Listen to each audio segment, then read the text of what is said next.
Hi everyone! So today I'll be unboxing Nichkhun from 2PM's first solo album, Me. And this is a very exciting release for all hottest because this is the last member of 2PM to release a full-length solo album, and also he just finished his first solo concert in Japan, which is very exciting.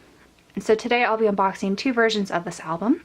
I have this big LP-sized fan club version, as well as the limited version B, which is the version with 8 songs, so the extended CD version. So I'm going to go through the contents of both of these, and then towards the end I will have a little mini discussion about my thoughts concerning this album. So I'm going to start with the limited version B here, and this is the edition I highly recommend you get if you were just to get one version, because this contains all the songs available for this album, because it has 3 bonus tracks, and it also contains the thickest photo book. And compared to the fan club version, this is much easier to get a hold of. So this is the front of it, the spine, and then the back side, which has the track list of all 8 songs on here. So inside this jewel case, you have the CD disc, which has a very pretty iridescent pink shade, and the track list. And then I also stored the OB strip in here because I did open this earlier to listen to it.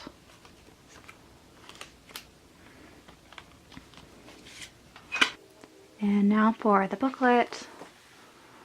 You have, again, the track list all here. And as I mentioned, this version does contain the most photos out of all of the jewel case versions. And what's cool about this album is that Khun actually wrote all these songs, and they're mostly in English.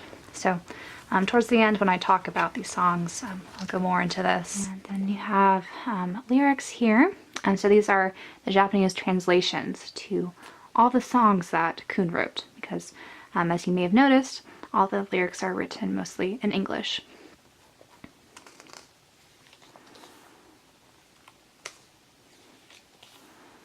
This photo shoot's really cool too, because Khun is, as many of you know, kind of known as the angelic member of 2PM. So they're kind of playing with this idea of angel and devil, because he's dressed in black here, and they didn't really show it in the pictures there, but or I guess a little bit here, but the gown here, he designed this logo of this sort of playing card, and I think it's supposed to evoke kind of the angel devil side to Khun. And he actually sold this robe for his concert tour merch. I was tempted to get it because it is pretty neat, but it was a bit too expensive for me. So for all the jewel case versions of this album, so the limited version B, I just unboxed, and then the first press of the regular edition and limited version A, it comes with a photo card. And so this is the trading card I pulled. So there's 5 different pictures. I have the full set coming to me. Or you could also pull a high touch, which if one of you guys pulled the high touch, and the event's over now, so you can't really use it anymore, I would be willing to trade this one, because this is an extra I have. And so I ordered this version B here on Amazon Japan, which is my go-to place for pre-ordering Japanese albums, because I found it to be the most economical way to get a hold of these albums fairly quickly.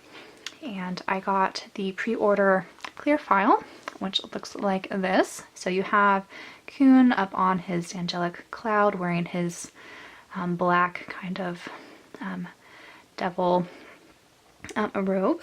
And I thought it was kind of funny that the cloud here was covering up the tattoo he has on this foot. And then this is what the back looks like. Alright, so now on to the fan club edition of this album. And so on the front here, you actually have this logo that Khun designed himself, and it's been really cool how he's been incorporating a lot of his graphic designs into tour merch and also some past concert logos. So I thought it was appropriate that he would design a lot of the things for his solo concert this time around. And then you have this very pink spine here. That's a little hard to make out. And then this is what the back looks like. And here you have the track list. So you just have 5 songs on this album that are the same as the version B. And there is also an additional bonus track that's not on the version B, which is his kind of OG solo song, Let It Rain, but the acoustic version.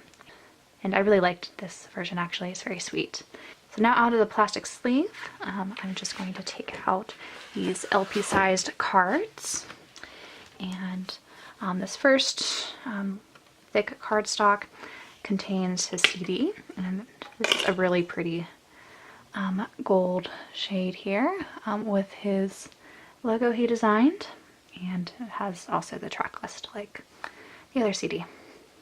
And now this is, I think, the reason to get the fan club version if you want to go that route, because these LP sized photos are really pretty and they contain lyrics of the songs on the back here.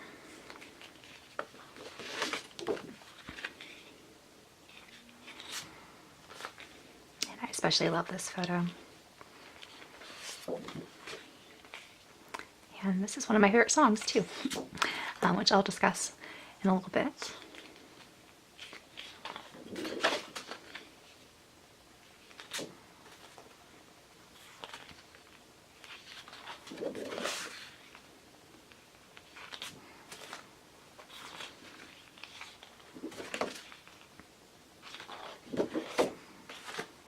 And we have 2 more pictures for the credits and thanks to. And I do appreciate how the thanks to is written in English, like on version B too. With that. And then the last picture with the credits. And then this is the last sheet included, which are the Japanese translations to all of his songs, since all the songs that were on this album were mostly in English. So I think this is the first time they've included this in a 2 p.m. Solo album, at least. And so one more thing about this version, I actually had this ordered from someone in the Japanese Hottest Fan Club who bought it through Sony Music Japan. So you can no longer get this new.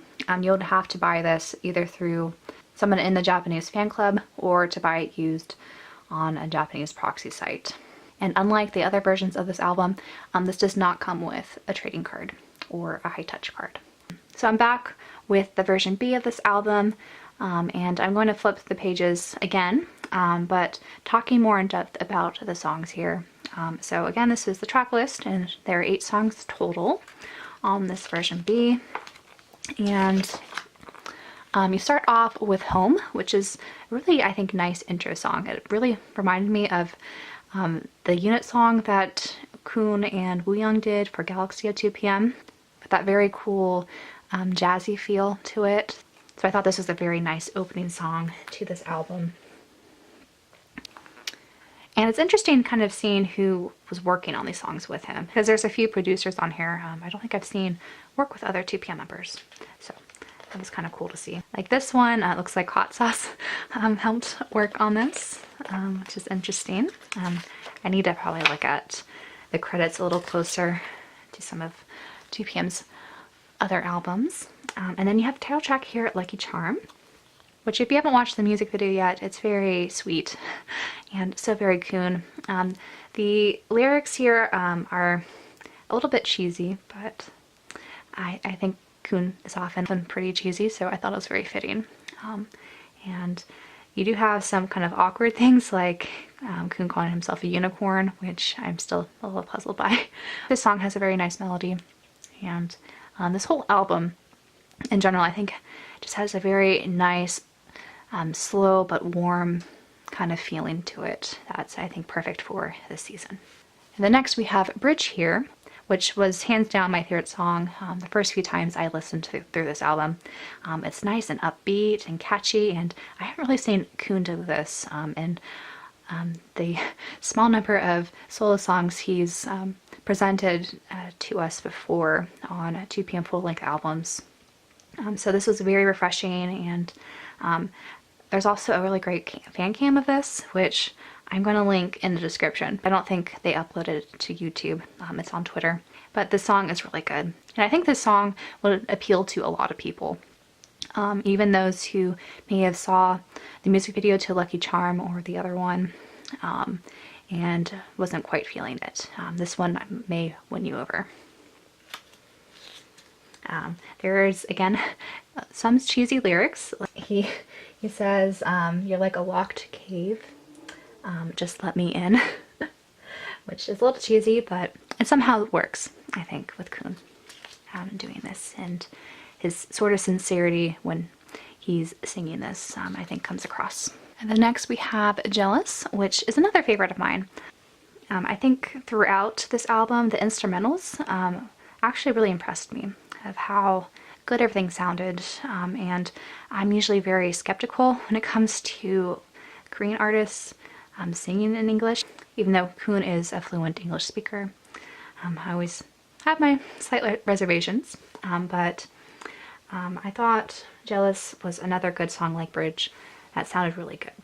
There are fan cams that you could find on YouTube of the song as well, and he's also playing the guitar, which he kind of utilized more during his solo concert for a lot of these songs, which was interesting to see since the guitar was something new for Khun, and the only instrument we've really seen him play before is the piano for songs like Let It Rain. So it was cool to see that side of him, especially for his first solo concert. Next we have Mars, which is the first ballad track we have on this album, and again, I really like this song. There's just something very thoughtful about it and sincere that I think just comes across in the lyrics, like how Khun is singing it with his very sweet and soft voice, just comes across very genuine. And I think it's cool that he made a song about Mars, because in this past year he did go on a Korean TV show that took place, I believe, in Utah, where some Korean celebrities would work with some people from NASA to simulate living on Mars. So this is a pretty cool song, I thought, and personal for him to add to his album. And then Umbrella here is the other song that got a music video, and this is the song with the most Japanese in it. Like all the other ones so far have been fully English or just had a Japanese word or two, but this one has quite a bit more Japanese, which is interesting. And I did really like his, I think it's a self-produced music video, if I remember correctly, or something along those lines. It was kind of cute to see him in that setting. And this is also the first song on the extended track list of this. So this is song number 6. So you can't find this song on the fan club version, the limited CD DVD A version, or the regular version of this album. Same with Colorful Xmas. So this is a Christmas song, which I'm usually not a fan of Christmas songs, even though this was released technically on the 19th and it was leading up to Christmas, and he even had a special Christmas event. So I guess it was fitting for him to do a Christmas song. But this one wasn't as bad as a lot of Christmas songs, I think, on K-pop albums. Again, you got some slightly cheesy and maybe too literal lyrics going on, but it was a very cute song. I think it'll be one that I wouldn't mind listening to, even when it's not Christmas. Now we've reached the last song here, Endearing, which I think is now my favorite song on this album. It really won me over after playing this album a few times. And it's the other ballad on this track, and it has a very nice haunting and slow build-up that kind of just sucks you in, and it goes to somewhere very uplifting and almost kind of gives you a Disney-esque feel, which is also so very Khun, and he does love Disney. He even has Mickey Mouse tattooed on his foot. He likes Mickey Mouse that much. But I think the song, out of all the songs on here, is just the embodiment of Khun. And I think it utilizes his voice the most out of all these tracks. So I think that's how it won me over and became my favorite. I hope you guys enjoyed this unboxing. Unfortunately, the full album isn't on Spotify yet for some reason. I think it's on Spotify in Japan, but at least the US-based Spotify, you can't find all the songs. And I think on Apple iTunes, they only have a couple songs. I think the 2 songs that had music videos are the only ones available on there at this moment, which is unfortunate because, as you probably could guess, the B-sides are what really won me over on this album. Even though I did sort of approach it a little bit hesitantly because I talked about this a little bit in my K-pop tag, but Khun had very big shoes to fill in terms of being a soloist from 2 p.m. Since all of his other members have experience in doing it before, and in my opinion have excelled. And he doesn't have as much experience with songwriting as many of his other members, like on their group albums and other solo projects. So he worked really hard to produce this album, and I think it really paid off. It was definitely one of the pleasant surprises in terms of K-pop albums that came out for me this year. And he did mention during his Japanese solo concert how happy he was with how the album turned out and how he really wanted to put out something else next year. So I'm hoping that becomes realized. If not in Japan, then it'd be awesome if he can release something in Korea or Thailand or China, somewhere, while we wait for everyone else to finish up their enlistments. So Khun has been working on so much variety recently, especially in Korea and Thailand. And his Chinese drama just started airing, which I'm hoping will get English subs somewhere soon. But Khun, I imagine, is going to be very busy once again in 2019, while all of his other members are finishing up their enlistments. So I'm very excited to see what else he has in store for us. So that was it for this unboxing, and until next time, bye guys.